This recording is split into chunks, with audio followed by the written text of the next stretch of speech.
कधीच नाही चुकणार तुमचे फेवरेट टीव्ही शो झी5 सोबत, तेही एकदम फ्री. आपल्या या थुकरटवाडी ग्रामपंचायतला 10 वर्ष पूर्ण झालेले आहे.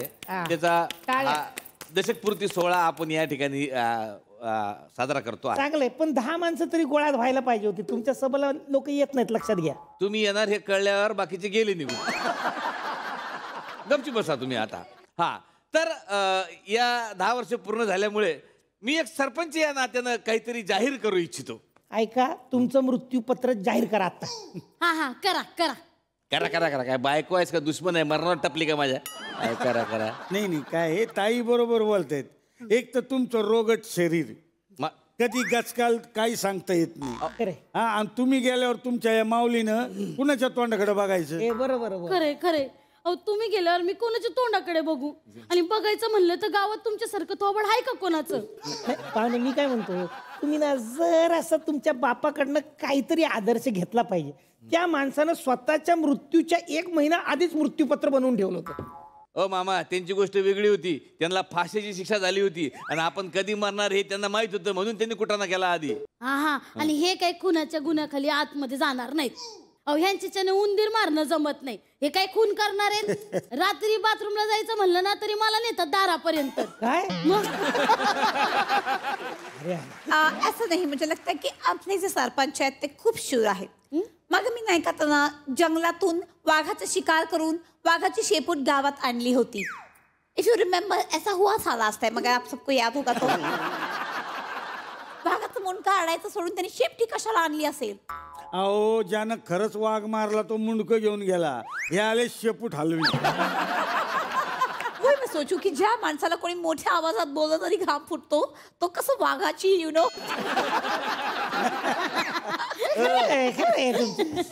गपची बसा. अरे, आपण जमलो कशासाठी ते बघा ना तुम्ही. हे ग्रामपंचायतीचा दशक्रिया विधी. त्यांचा मेंदू तपासा ना, खरंच मेंदू आहे का भाताची मूद आहे ते बघा. तू गप्प बस ना, काय गप्प बस ना, बुकलीन तुला इथे, लक्षात ठेव. हा, जंगलात नेऊन सोडून दूर तिकडे नको जंगलात नको. आधीच वाघाची संख्या कमी झाली. एक्सक्यूज मी, मैं क्या बोल रही हूँ, मुझे बहुत शूटिंग करना है आगे जाके. प्लीज मुद्द्यावर या तुम्ही. चला, जी काय तुमची मीटिंग फिटिंग जे काय असेल ना ते लवकर आटपा. मला लावणीला जायचंय. अवधाच काय झालंय? शेतातली लावणी करायचं ते म्हणताय की? नाही, शेवंताबाईचं फड आलाय गावात, तिथं लावणीला जायचंय. मामा, घरचे तुमचे बांबू मडके सगळे रेडी ठेवलेले आहेत. आणि तुम्ही लावणीला चालला काय? हे बघ, टीव्ही जरी ब्लॅक अँड व्हाईट असला तरी पिक्चर दाखवणारी ट्यूब अजून रंगीत आहे. राहते. ओ, मी काय बोलते, हे दशकपूर्ती सोहळ्यासाठी आहे ना, आपण लावण्यांचा कार्यक्रम ठेवायचा का? लावण्यांचा कार्यक्रम फिक्स. माझी सीट पहिल्या रांगेत. कोण करणार लावणी? मी करते ना. मला यायला जमल असं वाटत नाही, आणि जरी चुकून आलोच तर मागच्या मागे मी निघून जाईल. बघितले, तू लावणी करते म्हणल्यावर सगळे गायब झालेत. सगळे कुठे? एकटेच गायब झाले ना. एकटेच येणार होते लावणीच्या कार्यक्रमाला, दुसरं कोण आहे गावात? एवढी काय वाईट नाचत नाही मी. म्हणजे तुला कळलं ना, एवढी नाही, पण वाईट नसते हे तर पटलंय ना. मामा गप्प बसावं. तुम्ही मुळात नाचतच नाही. अहो, हे निवडून आले होते ना तेव्हा जल्लोषात तुम्ही नाचत होतात. तर निवडणूक आयोगाला वाटलं तुम्हाला निकाल मान्य नाही, त्यांनी फेर निवडणूक घेतली, माहितीये का? अरे थांबा ना रे, फालतू बडबड बंद करा ना. आपण ज्याच्यासाठी जमलो त्याच्यावर चर्चा करा. मला असं वाटते का आपण आपल्या गावामध्ये बैलगाडा शर्यत ठेवावी. नाही, अजिबात नको. अहो, मागच्या टायमाला शर्यतीला उभा होतो तर तो बैल आला आणि त्यानं मला शिंगावर घेतलं, माहितीये का? आता शिंक जरी आली तरी 2 छिद्रातून हवाच निघते. आणि खोकला आल्यावर ते काय माहिती नाही. ऐका ना, आपण तुमच्यावर चर्चा करायसाठी नाही जमलो इथं. नाही, मेन मुद्दा काय आहे? दशकपूर्ती सोहळा. बरोबर. मुझे एक बहुत इम्पोर्टेंट मुद्दा यहाँ पे कहना. दुसऱ्या सेलिब्रिटीला बोलवूया. अजय देवगणला बोलवा. हे बघा, आपल्या बजेट मध्ये फार तर ना पान मसाल्याची पुडी.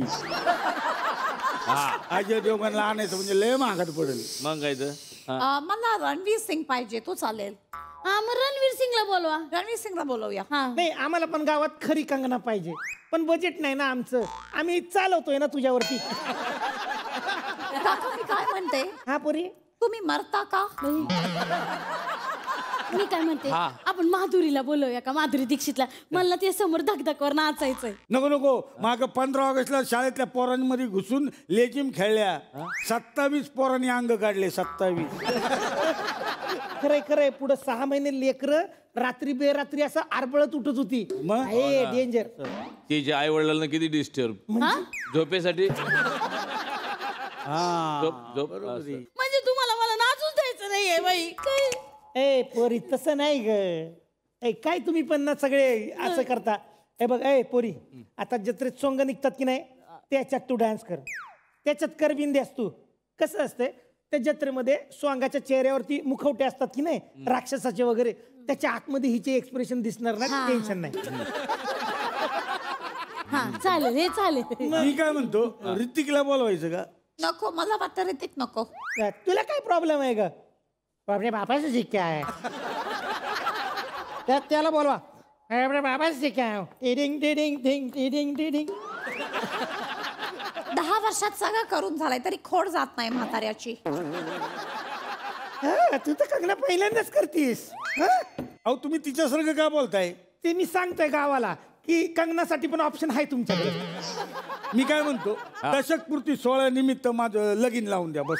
हे असं आहे यांचं. कोणाला कशाचं न टकलेला केसाचं. नाही हो मामा, नाही सण होत. आयुष्यात बाई पाहिजे.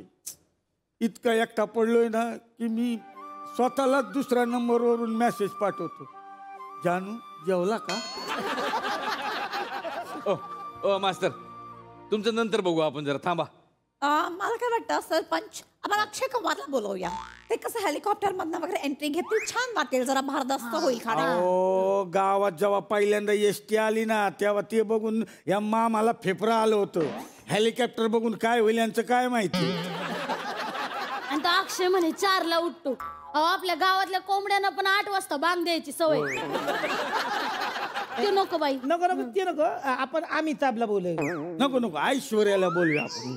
मला वाटतं त्यापेक्षा पण विकी कौशलला बोलवूया. नाही, कतरीनाला बोला. चिकनी चमेली. हा, ती चिकनी चमेली तुझ्या जवळ येऊन उभी राहिली ना तर तुझ्या चमेलीच्या वासानं घायळून पडल ते खाली. नाही कशाला हे बॉलिवूडच्या कलाकारांना आपण हे करतोय, मोठं करतोय. आपण आपल्या मातीतल्या कलाकारांना बोलवूया. सबसे कातील गौतमी पाटील. तिला बोलवा आणि तिच्या बरोबर ना माझी जुगलबंदी ठेवा. काही नको आपल्याला, सेलिब्रिटी वगैरे काय नको. म्हणजे कोणी सेलिब्रिटी नाही बोलवायचं? असं कसं बोलवायचं? असं कसं चालेल? कार्यक्रम आहे म्हणल्यावर कोणातरी बोलवायला लागणार. अरे माझं ऐका माझं. अरे गेल्या 10 वर्षापासून हे सगळे सेलिब्रिटी इथे बसलेले आहेत ना, ते आपल्या प्रमोशनसाठी इथे येऊन गेलेले आहेत. पण खरे सेलिब्रिटी ते आहेत, ते टीव्ही समोर बसलेले आहेत, रिमोट बाजूला ठेवून बसलेले आहेत. ते आपले रसिक मायबाप प्रेक्षक हे खरे सेलिब्रिटी आहेत.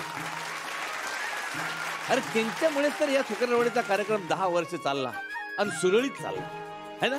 आपण एकदम सच बात काही सरपंच. मला तर वाटतं की त्या रसिक प्रेक्षकांमुळे थुकरटवाडीतला प्रत्येक सदस्य जो आहे तो सेलिब्रिटी झालाय आज.